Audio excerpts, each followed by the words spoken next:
Happy Valentine's Day, everybody. Saturday, February 14th, 2026.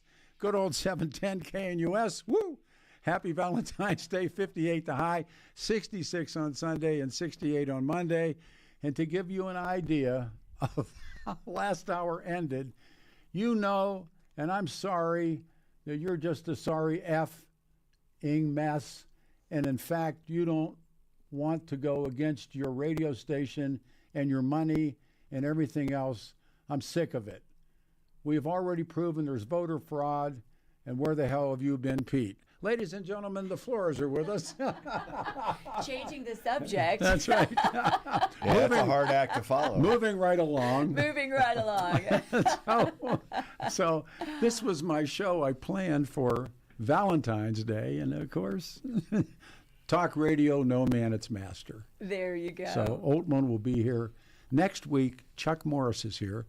And Chuck, of course, the understudy to Barry Fay, and then moved on and worked for Phil Anschutz, and they built AG. And he's got incredible stories about rock and roll and the rock and roll business. And he's got a lineup of people that they're going to call in.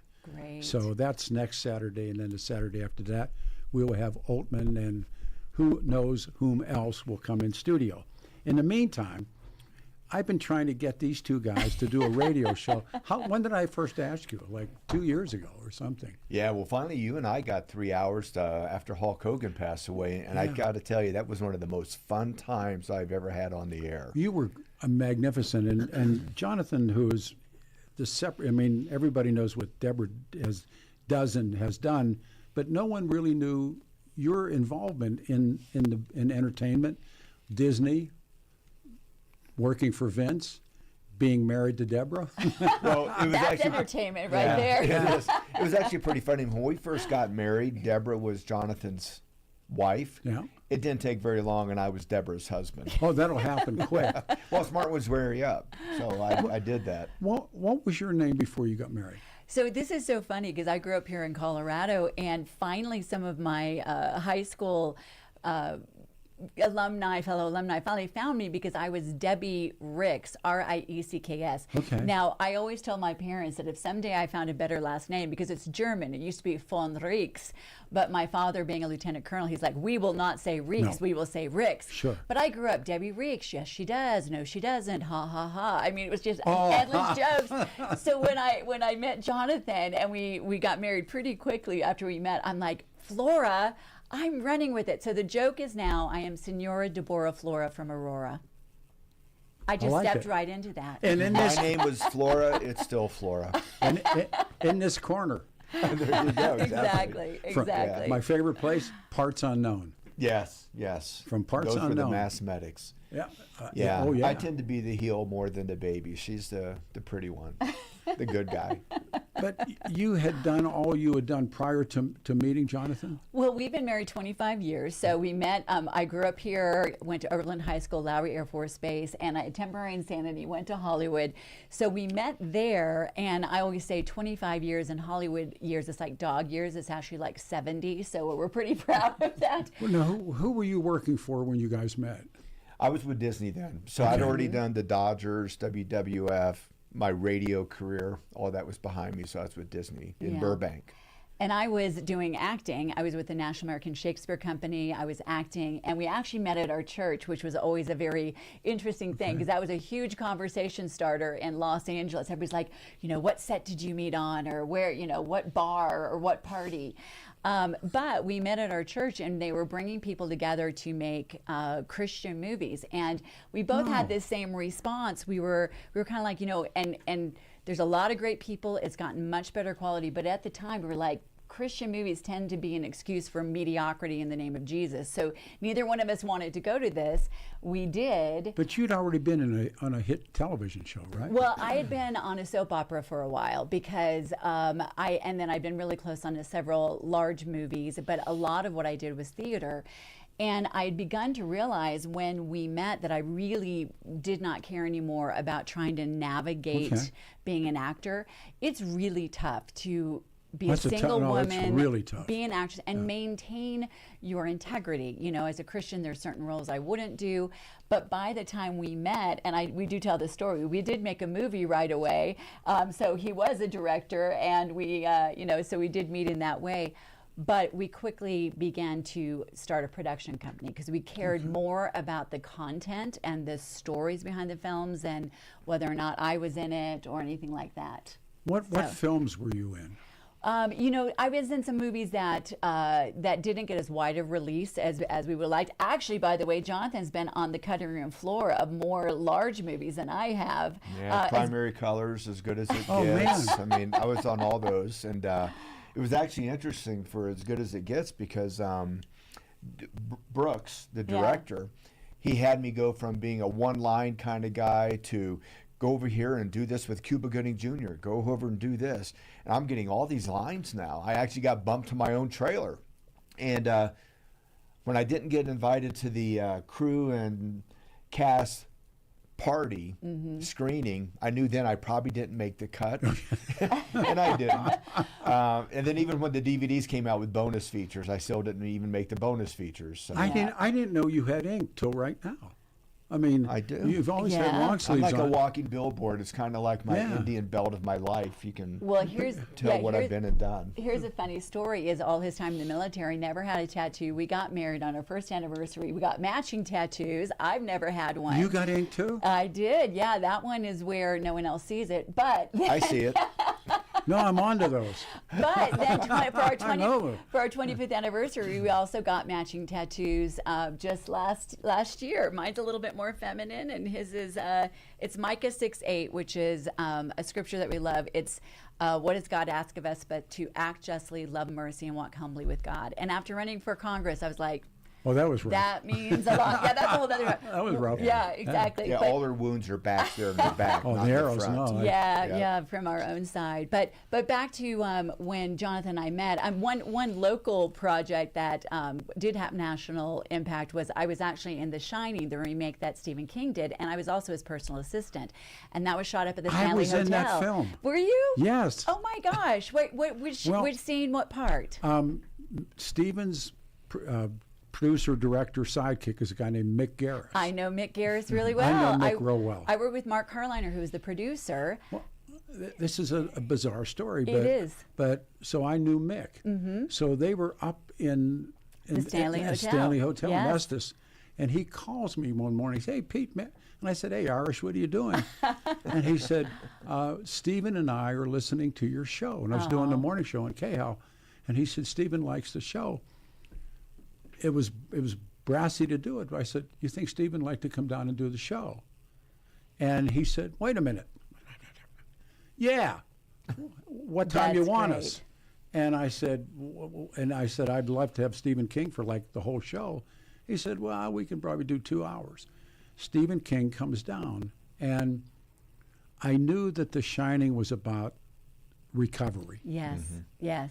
And so, the chances of meeting Stephen King are, and I have this theory about Stephen King's first books. Mm-hmm. It's the disease of alcohol and drug addiction, because it comes back. Yes, it does. And Cujo reappears and it reappears, and the same thing. Jerusalem's Lot. Yes. Everything it's the disease. Well, and that's what The Shining was. So Stephen, we ended up becoming pretty good friends during that because I was his assistant, and it was when Frank Darabont came up to meet with him about doing the Green Mile and all that. But Stephen tells this really interesting story about why he wanted to remake The Shining. He told me. He probably shared this. He said the first time he spoke, the only time he ever spoke to Stanley Kubrick. He didn't like it. Yeah, Stanley Kubrick. He was in the shower. His wife Tabitha says, "Stephen, you got to come out because it's Stanley Kubrick." So he didn't have the power at the time.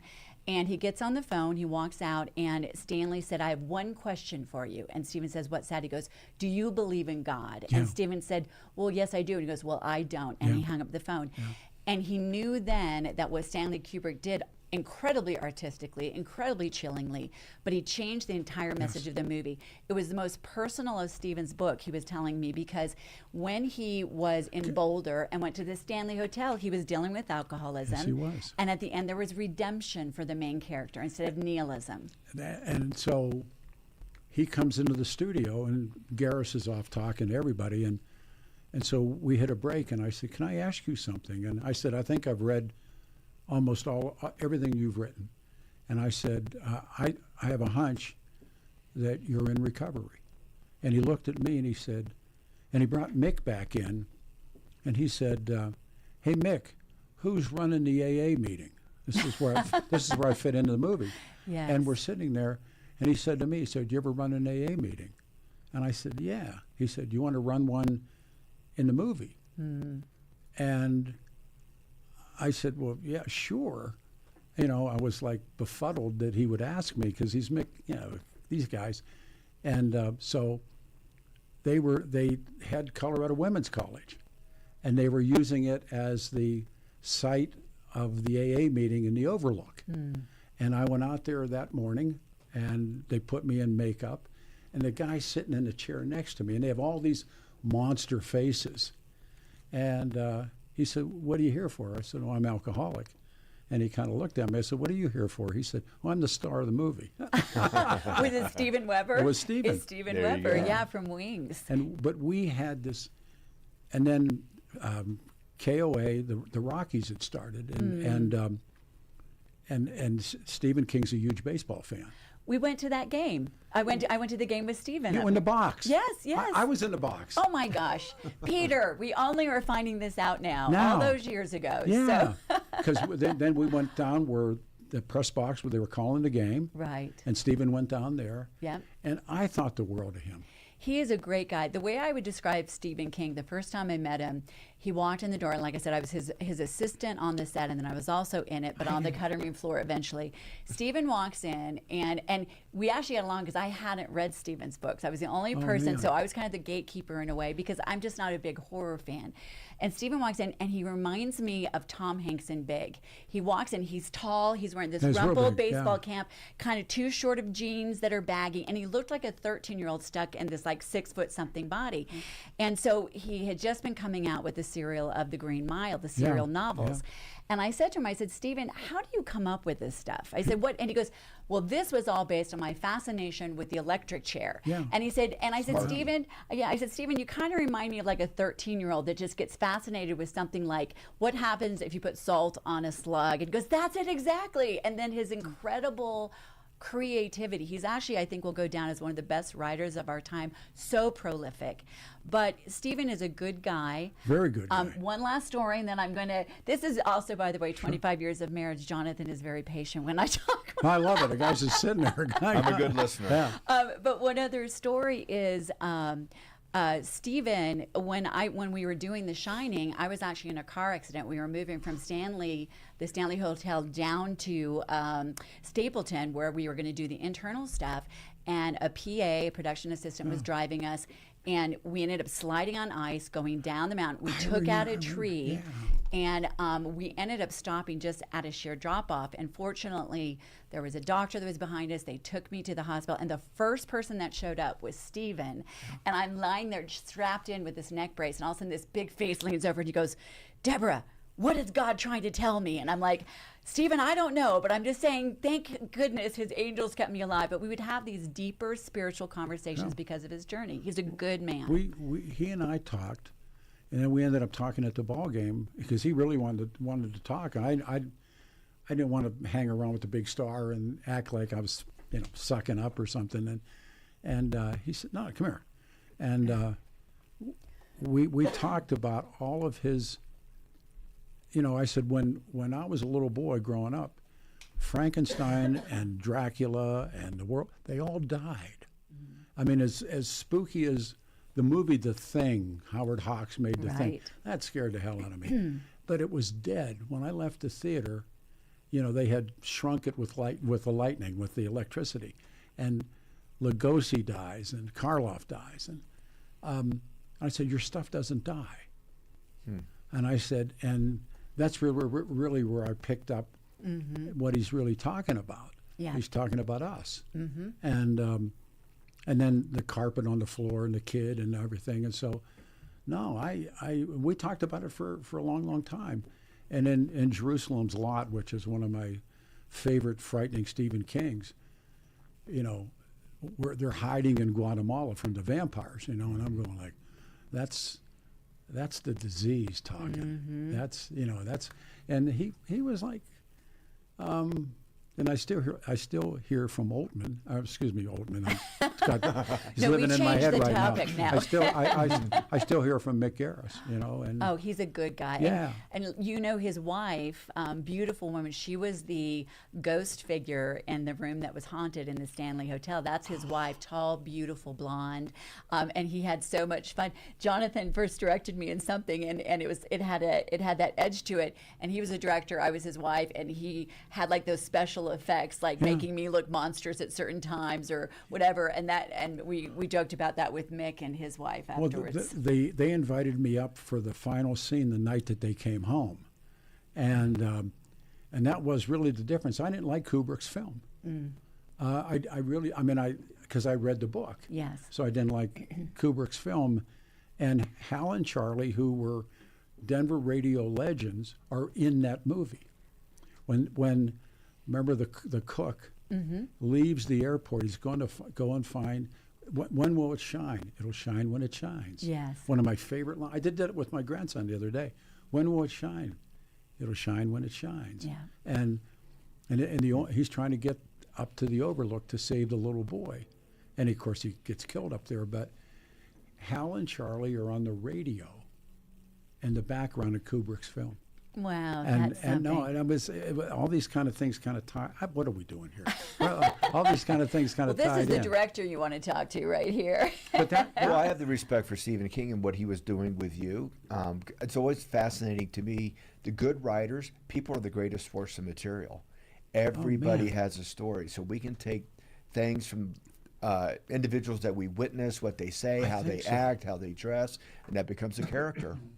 Our guest, of course, Deborah and Jonathan Flora. This is Halloween. Listen to me. I'm doing that's Stephen Stephen King. King. Yeah. This is, of course, Valentine's, and you guys have been married a long time.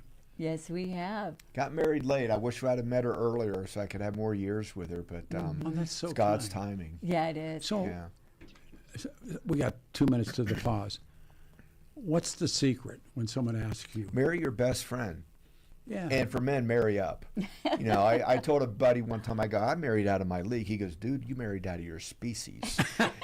And that's what smart men do. Then marry your best friend. So you met where? At our church. In Hollywood. She claimed, we have different stories. She claims that we met earlier, but I don't remember. Well, it's like I met her. You know, I didn't know. You were in the movie we were together. We were together. Yeah. Right? Yeah. So I say she kind of sort of stalked me Well, for about a year. And that's a version we'll have to unpack after the break. So what were you working on when you guys met? Well, it's interesting. I had, like I said, done predominantly theater with the National American Shakespeare Company in Los Angeles, because I tried out for things like Baywatch Nights, and I'm like, this is not why I went to a league theater program. And then I was doing theater, and we actually met after, I'd been out there as a single woman for probably about, 10 years, and it beats you down. And I thought to myself, there are no real men out there. There are Peter Pans out there. There are not people who are not self-absorbed. There's some good folks out there, but I hadn't met them. And so I'd kind of given up on love, so to speak. And then I went back to church. I'd walked away from my faith for a little while. It kind of beat that out of me for a while. And then went back to church and saw this man standing up there. And I was just like, oh my goodness. We'll talk about that later. He is. All right, well, now we got to take the turn. It is a Valentine's morning. It is Saturday, February 14th, 2026. 58 will be the high, 66 tomorrow. Motorcycle weather. I'm Peter Boyles. Stay here.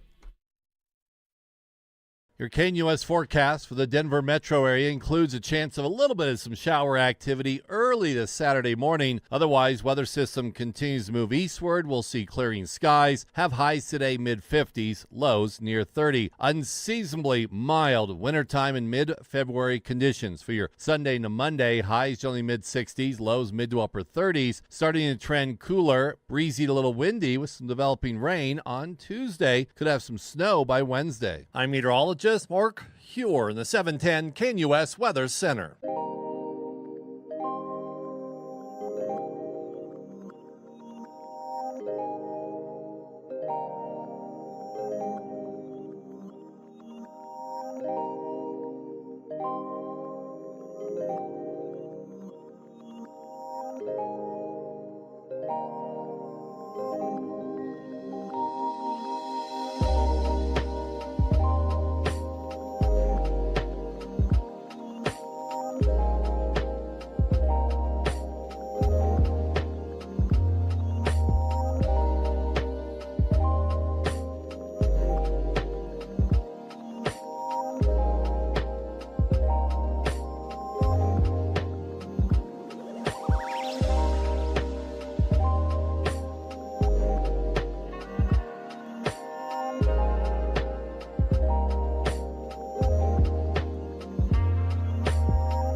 Saturday morning, everyone, February 14th. It's Valentine's Day, and I got two really, really special friends in studio.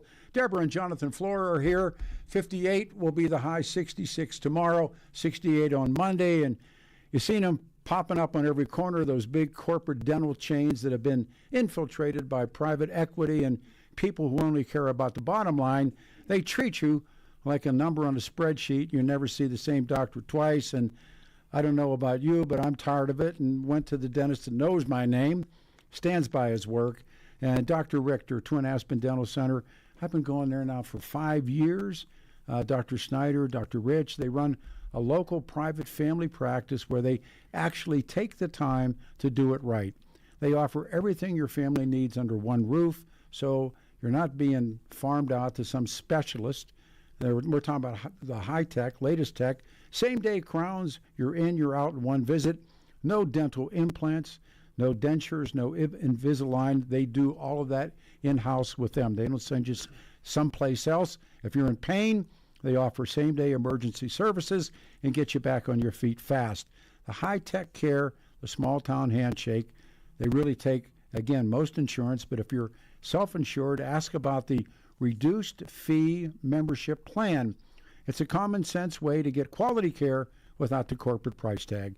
These are wonderful folks and good friends. TwinAspenDentalCenter.com, 303-841-7406, 303-841-7466. I did that wrong. Apologize. 303-841-7466. Twin Aspen Dental, professional care, neighbor to neighbor. The Floras are here, and I think these are guests that could come on 4 or 5 times a year. Sounds like fun. And we learn. When I met Jonathan, and it was at a Christmas party, I think, and somebody said, Jonathan worked in professional wrestling. Well, I thought, in radio, there's only I'm the only guy that ever worked in professional wrestling. I went down and sat down next to him. 4 hours went like that. Oh yeah, there was nobody else at the party. It was just you and me, babe. No, and he, well, talk about your life in pro wrestling and how you got there. Well, it was really a bizarre way because my father was in the Navy for 20 years, which convinced me I did not want to be on a ship with a bunch of guys. So I thought I'd do something more sane and enlist in the Army and jump out of airplanes. I was in the 82nd Airborne. Makes sense. And the reason being I wanted to serve my country. And I knew that would probably be a ticket out of my small town because college was for rich, smart kids. Yep. Knew very well we were not rich. We didn't grow up on the wrong side of the tracks because both sides of the tracks were the same. We weren't smart. And I was told I wasn't smart. You're right.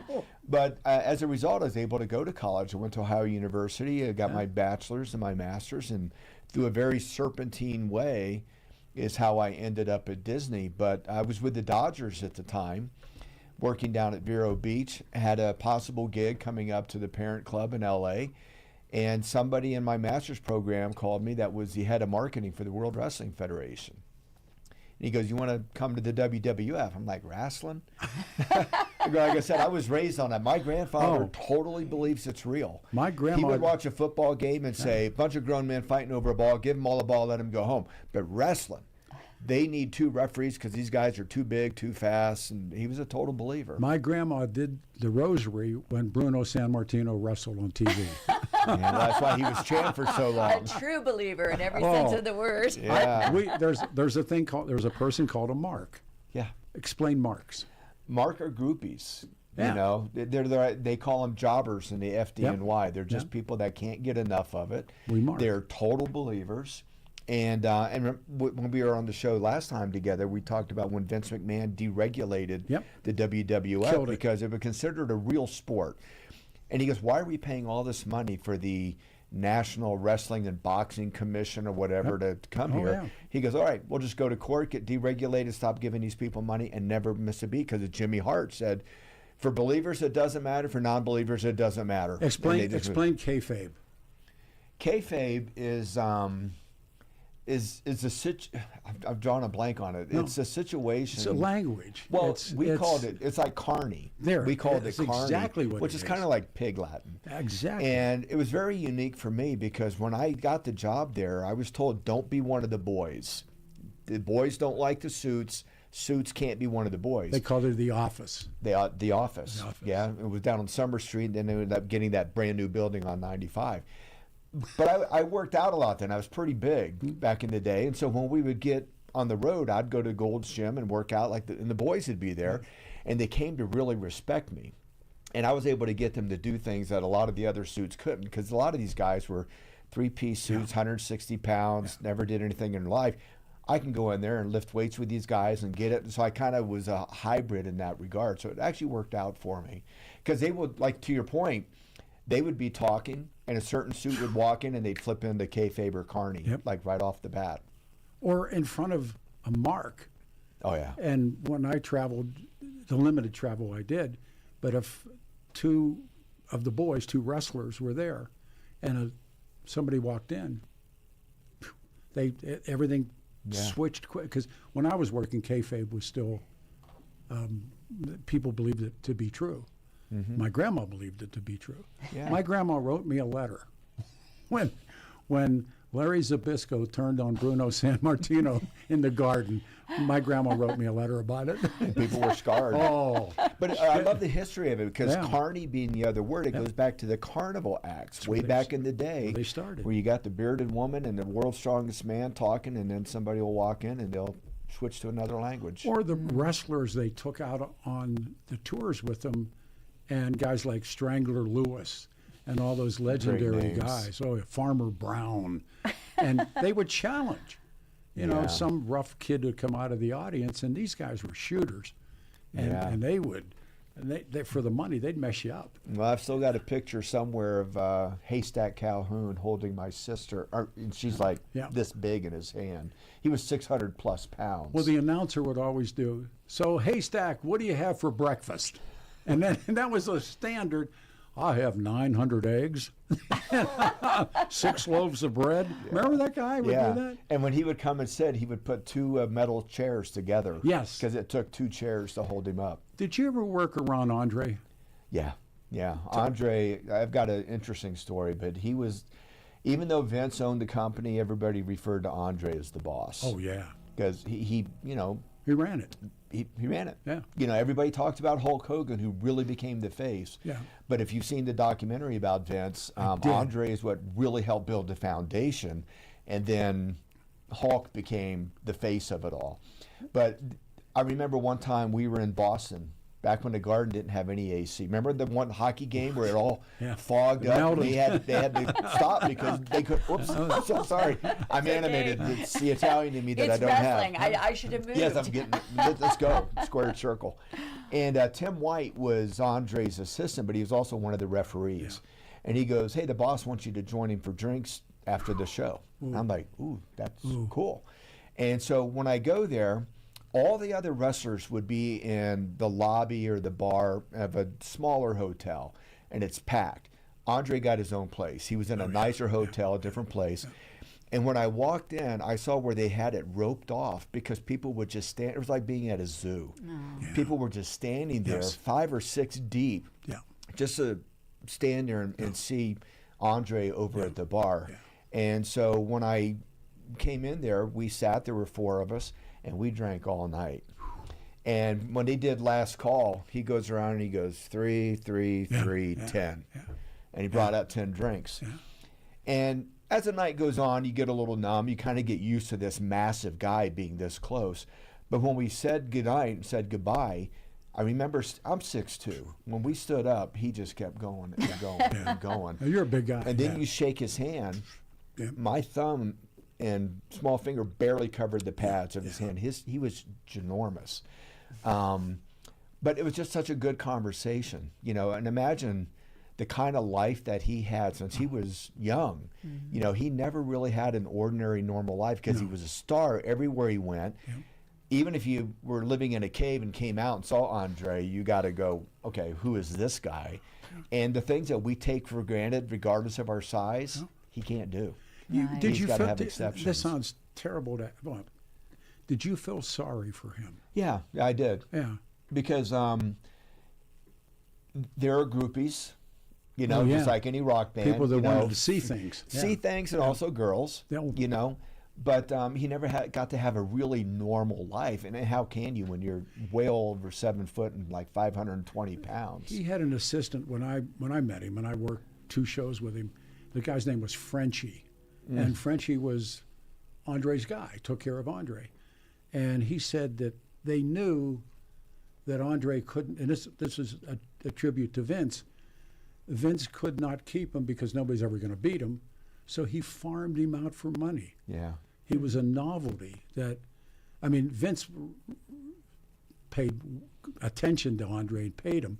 Yeah. But if he was going to come to work for Vern, where I worked at the AWA, then he came as a novelty and he would beat everybody up, and people paid extra because they knew that, you know, you're going to travel with Andre. Yeah. And I talked to him just for like little bit of time. I was actually in awe of him, and everybody kind of said, "Leave him alone, and you'll be better off."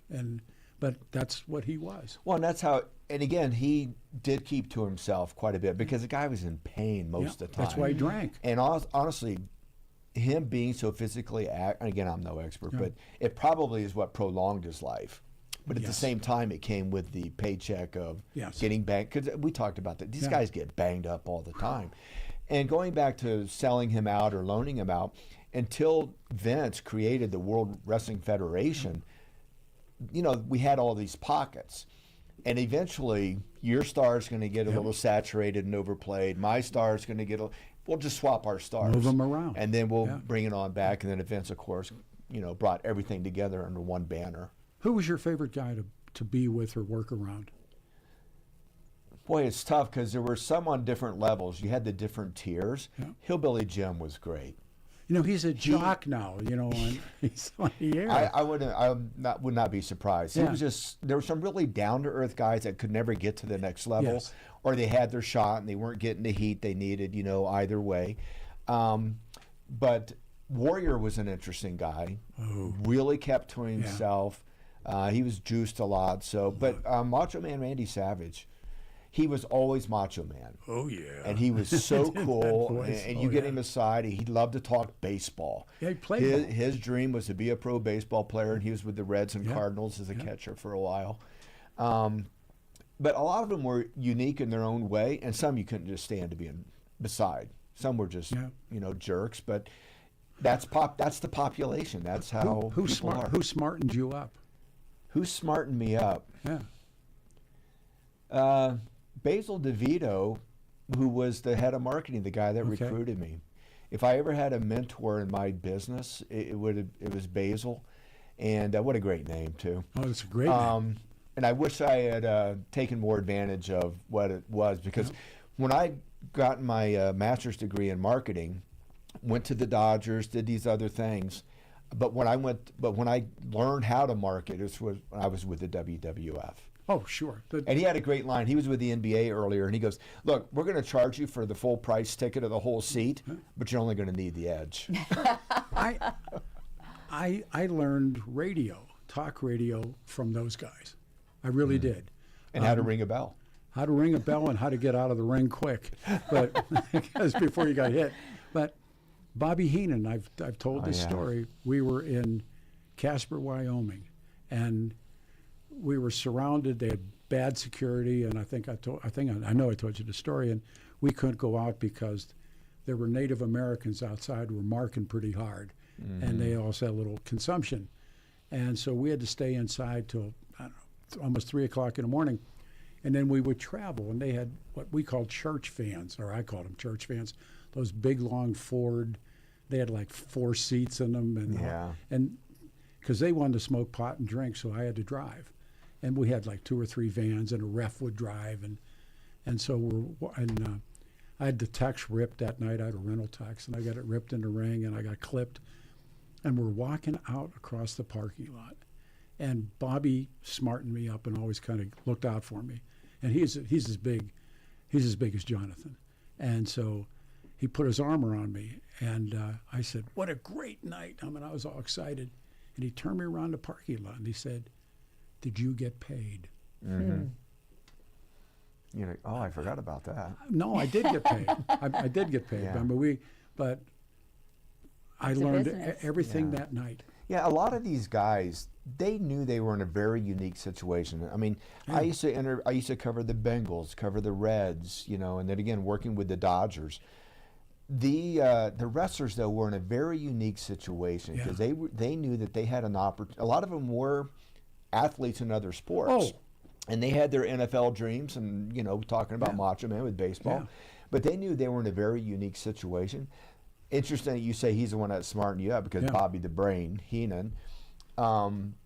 These guys were just down to earth guys that this was their business, this was their job, and once you got inside. And again, I was very fortunate that they accepted me the way they did and respected me, because you got a real peek behind the curtain of what goes on. Yeah. And once you're in, you're in. These guys will defend you, too. Know, he didn't know his father. He had his tough life. His mother and his grandmother. It was Dick the Bruiser took him on the road when he was a kid. He had Dick the Bruiser stories that were, if they're half of them were true. Yeah. Richard Alphys, Dick the Bruiser, and I do a follow-up. We got a break. This is As Expected. Deborah and Jonathan Flora, Peter Boyles, 710 KNUS.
This is their song.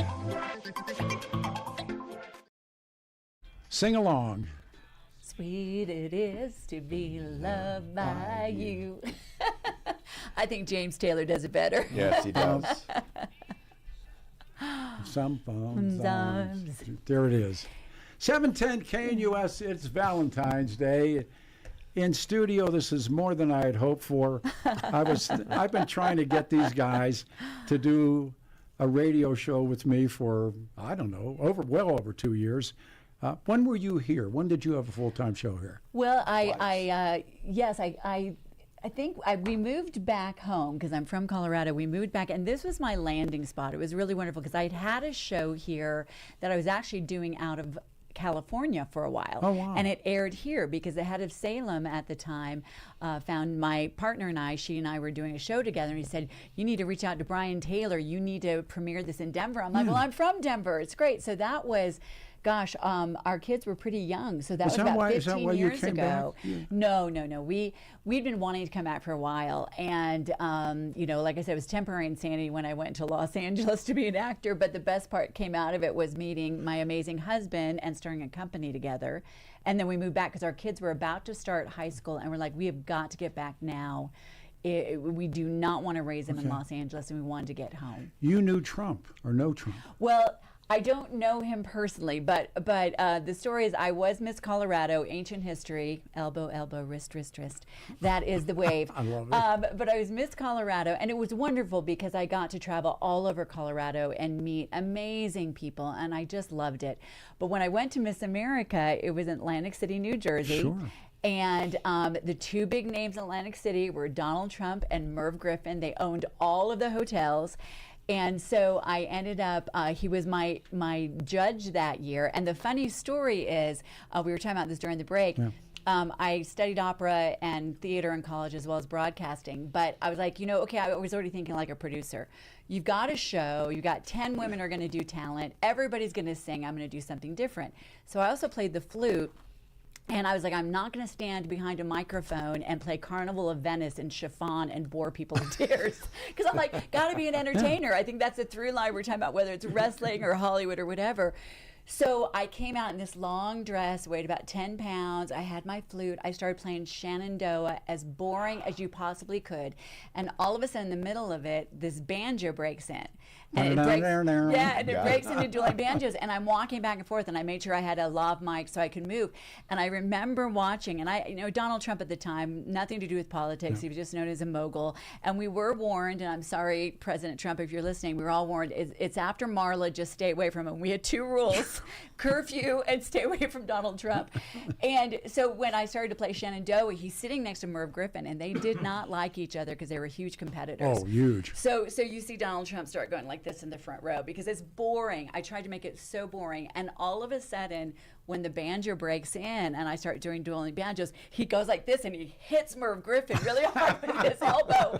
And he's like, okay. And Merv Griffin looked very irritated that he'd just been jabbed by Donald Trump's elbow. But that was our interaction. We did meet him again because we were part of an underground conservative organization in Hollywood called Friends of Abe that was started with like a handful of people, 10 people, grew to over 3,000. Who's Abe? Abraham Lincoln first. Okay, all right. But the joke was this: how could you talk about it? Because in Hollywood, you would get banned. Look at James Wood or John Ratzenberger or other people if it came out that you were conservative or Republican. So Gary Sinise started it with some named Lionel Chetwynd and Tom Dreesen, who used to be on the Tonight Show. And they said, okay, I think Tom came up with the name. He's like, how can we talk about this with nobody knowing who we are? And they said, okay, we'll be Friends of Abe. We know it's Friends of Abraham Lincoln, the first Republican president. But Tom always said, if anybody overheard, they think it was Abe Leibowitz, who was like the top agent at CIA or something. Yeah. But Trump came one time to speak because most of the presidential candidates would come by. So those are my Trump stories. We, inside of recovery in AA, we have a friend of Bill. Yeah, there you go. Yeah. That was the other Yeah, are you reason. A friend of Bill? Mm-hmm. And we would also kind of use the mafia thing. If I bring somebody in and go, this guy's a friend of mine, ours. it's like, whatever, friend of ours, we're like, ooh, he thinks like us. Yeah, my Trump Friend story is a little different. Yeah. We were doing a big event with WWF at Trump Plaza in Atlantic City. And we actually met with him a couple nights before the event, going over what we were going to do. And then the night of the event, we're in the green room, and he walks through, and he looks around, he sees me, and he's like, oh, and he walks right over. Jonathan, how you doing? Shake hands, talks. And then he goes on to somebody else. I go, man, Donald Trump remembered my name. He's supposed to have that ability. Yeah, well, I look down, I've got like 5 all-access VIP badges with my name on it. No, but he covered it well, so there we go. No, that's one of his talents, is remembering names. Yeah. And behind the scenes, he's supposed to be an incredible guy. Yeah. That's what people say, you know. And anyway, Yeah. we No, can get, he I like how you invents- bailed on a caller earlier. You're talking about one thing, and he brings up TDS. You're like, you're gone. Come on, We're quit gone. it. Yeah, I just don't want yeah. to do it. I'm Yeah. just like, Well, and the only bone I have to pick with Donald Trump is I came in third that night instead of winning Miss America. But that's okay. It's all fine. But they called your name. Well, yeah, Oh, here's yeah. what's interesting. When you watch the video, there's the woman who won is Debbie Turner, beautiful, intelligent woman. First runner was Virginia Chaw, Rhodes See? Scholar. I was a See? National Merit and President Scholar. So these are, you know, Miss America. Its day is long gone. But Debbie Looking at Turner you. Debbie Turner and I both had the name Debbie. So when they said second runner up Debbie, we both go, you know. And then, but she did a wonderful job. And one great. What are you doing with a woman like this? Well, and we joke because she is a president scholar, No, so when she telling you. came out, she could pick any college she wanted to Yes. go to. I went to the one that took me. So But we're on he opposite got know ends that of the one, too. spectrum. But Yeah. he got a master's degree, and he ended up being a producer at Walt Disney Studios. He's very No, self-deprecating. no. I mean, I love your husband. Stories I are do great. too. What? So what on your arms? I noticed you're more. Well, the ranked. mica that we Okay. got on our 25th 25th anniversary. Okay.